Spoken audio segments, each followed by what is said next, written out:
Hey leaders, it's Pastor Chris. I hope everyone is doing well. Thank you so much again for helping pull off Wednesday night. In my absence this past week, I heard it went awesome, and I'm so thankful for our team and all that you guys do.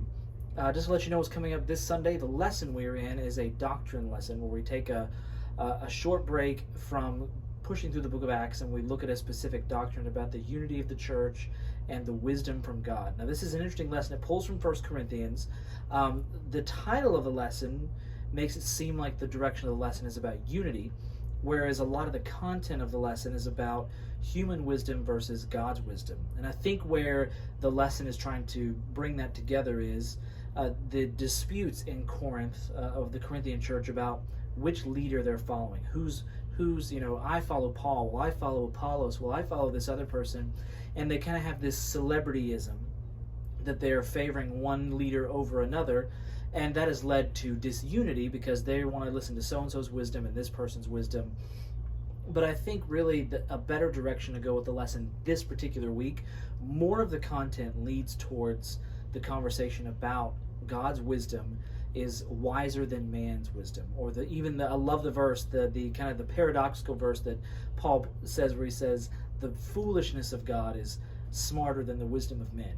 Meaning, obviously, God's not foolish, but the most foolish thing you could think God could ever do is still wiser than the smartest thing or the wisest thing man could ever come up with. And so the height of our intellect doesn't even begin to reach, if there was such a thing, the bottom of God's intellect and wisdom. And so there's a lot of great discussion in the lesson about who we listen to and where we get our wisdom from. Obviously, the Paul's conversation starts with the cross, that the wisdom of God in saving man through Jesus on the cross doesn't make sense to humanity, but it's the infinite wisdom of God is displayed. And so you can talk about that, why we need the cross and how that's smarter than any plan we could come up with to save ourselves. But it also has some great questions in there. One of the pages has a red bar on the side, says engage option. And it asks questions like, who's the wisest person do you know? Who's someone you listen to for wisdom? But also asks this question, can a teenager be wise, or is that just reserved for adults? And obviously we know the answer is that yes, they can be wise. In fact, the entire book of Proverbs is all about how young people can have wisdom. And there's one of the Psalms that says, I have more wisdom than the aged and more wisdom than my elders because I fear the Lord. And so really talk about how kids not just gain facts and knowledge. We live in a world where they can gain knowledge and facts about anything from anywhere. They can learn about whatever subject they want relatively easily. But the difference between that and wisdom, what knowledge matters more than just facts? What knowledge matters more than just information? The knowledge that leads to the wisdom of how we live our life. And so I think this could be a fantastic discussion this week. So really dive in and prepare on that. We're going to play a fun game this week. I think they'll think it's hilarious, hopefully. And we'll have Pop-Tarts for breakfast and we'll get into discussion. Two other things to be thinking forward about.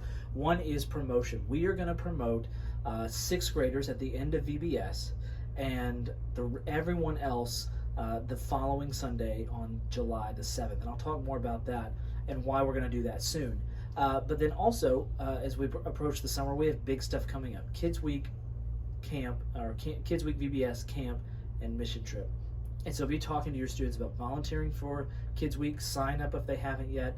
Summer camp, we're filling up fast. So if they want to get in, they need to get in. Encourage them to invite a lost friend to come. And then lastly, as we get into the mission trip, that's for the students going, but you can be praying and encouraging your group to encourage those in their group that are going. But so thankful for this team and all that you do. Looking forward to the summer and all that's ahead. And we will see you on Sunday morning.